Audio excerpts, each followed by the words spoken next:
Hello வணக்கம். நான் உங்கள் சாந்தி என்டர்டெயின்மெண்ட் சேனல்லேருந்து சாந்தி அம்மா பேசுகிறேங்க.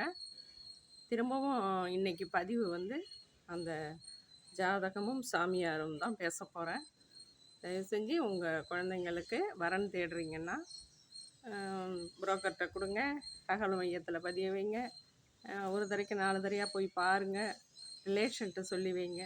தயவு செஞ்சு ஜோசியர்கிட்டையோ ஜாதகம் பார்க்குறேன்னு கொண்டு போய் ஊராக போயிட்டு என்ன செய்தி எப்படி கிடைக்கும் ஜோசியரே சொல்லுங்கள், எந்த திசையிலேருந்து வரும், டாக்டர் மாப்பிள்ளையா, இன்ஜினியர் மாப்பிள்ளையா, படித்த பையனா, பிஸ்னஸில் உள்ள பையனா, இதெல்லாமா வந்து அவர் சொல்லுவார்.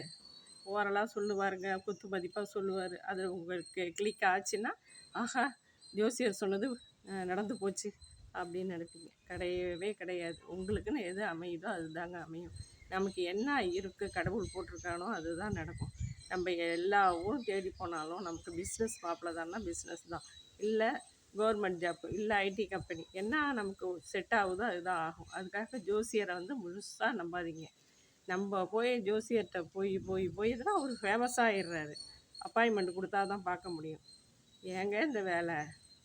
ஜாதகம் வரன்னு பாருங்கள், பொருத்தம் பாருங்கள், அதோடு முடிச்சுங்க. மற்றபடி என்ன நடக்கும், பின்னாடி என் பையன் எப்படி வருவான், டாக்டர் ஆவானா, நல்லா படிப்பானா, என்ன போஸ்டிங்கில் போவான், எந்த லெவலுக்கு படிப்பான், கிளாஸ் ஃபஸ்ட்டு வருவானா, காலேஜில் ஃபஸ்ட்டு வருவானா, இதெல்லாம் போய் நம்ம கேட்கவே கூடாது. நமக்கு வந்து என்ன நடக்கணுன்றிருக்கோ அது கண்டிப்பாக நடக்கும். அதனால் ஜோசியர் வந்து அவருடைய வயிற்று பொழப்புக்கு வராரு. அதே போல் சாமியாருங்க புதுசு புதுசாக உருவாங்கிற அவங்கள போய் காலில் விழுந்து கும்பிட்டு கேட்குறது இதெல்லாம் கூடவே கூடாதுங்க. என்ன செய்யணும், அங்கே கேள்விப்பட்டால் இங்கே கேட்டு அப்படியா அப்படி யாராவது சொன்னாலும் சரிங்க பார்ப்போம் அப்படின்ட்டு போயிட்டே இருக்கணும். கூப்பிட்றாங்க, நான் அதனால் ஒரு இடம் போனேன், திரும்ப அவங்கள்ட்டே ஐக்கியமாயிட்டேன். அவங்க சொல்கிறது என்னமோ எனக்கு மனசுக்கு ரிலாக்ஸாக இருக்கிற மாதிரி. ரிலாக்ஸ் வீட்டிலே தேடுங்க, கோயிலுக்கு போங்க. உங்களுக்கு இஷ்ட தெய்வத்தை தான் டெய்லி ஒரு கோயில், வெள்ளிக்கிழமையானா அம்மன் கோயில், செவ்வாய்க்கிழமையானா முருகன் கோயில், வியாழக்கிழமையானாக்கா சாய்பாபா, வள்ளலார், எவ்வளோ சாமிங்க நமக்கு. நித்தம் சாமியை கும்பிட்டுக்கிட்டே இருங்க, நல்லதே நடக்குங்க. தெய்வத்தை நம்புங்க, உங்கள் குலதெய்வத்தை நம்புங்க. வந்து சூரிய பகவானை வழிபடுங்க. கடவுள்கிட்ட இல்லாதது எதுவுமே கிடையாதுங்க. மனுஷன் ஏமாத்துறவங்க தான் நாட்டில் இருக்காங்க. யாரையுமே முழுசாக நம்பக்கூடாதுங்க. நம்பினா நம்ம வந்து மோசம் போயிடுவோம். அதனால் நீங்கள் கடவுள் நம்பிக்கை வச்சு கடவுளை வழிபட்டுட்டு வீட்லேயும் கடவுளை வேண்டி கும்பிட்டுக்கிட்டு நல்லதே நடக்கும், நல்லதே செய்வோம்னு நினச்சி இருந்தீங்கன்னா உங்களுக்கு நல்லதே நடக்கும். அதனால் மூட நம்பிக்கைக்கு போகாதீங்க.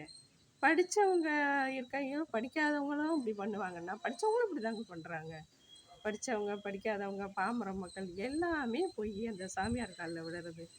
அவர் பார்த்திங்கன்னா முன்னாடி 2 காரு பின்னாடி 2 காரு. இந்த இப்போ யூடியூப்பில் பார்த்தா மண்டவோட வச்சுக்கிட்டு ஒரு சாமியார் போகிறாரு. இது என்னங்க இது?